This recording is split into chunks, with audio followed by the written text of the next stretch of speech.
ఏదైతే జరగకూడదు అనుకున్నామో అదే జరిగింది. ఇండియాలో వరుసగా జరుగుతున్న ప్రమాదాల తర్వాత ఎక్కడికి వెళ్దామన్నా ప్రజల్లో భయం పుట్టుకొస్తుంది. ఎంతో వైభవంగా జరుగుతున్న పూరి జగన్నాథుని రథయాత్రలో అపశృతి చోటు చేసుకుంది. తొక్కిసలాట్లో 3 వ్యక్తులు అక్కడికక్కడే చనిపోయారు. 50 మందికి పైగా గాయపడినట్లు సమాచారం.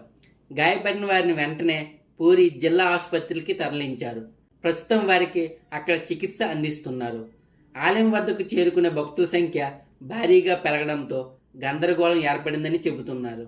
రథాన్ని లాగుతున్న సమయంలో అంతా ఒకేసారి తాళ్లు పట్టుకునేందుకు ప్రయత్నించడం, అదీ కాక అప్పుడే ఒక ట్రక్కు జనంలోకి రావడంతో మరింత గందరగోళం, భయాందోళన పరిస్థితి నెలకొన్నట్టుగా తెలుస్తోంది.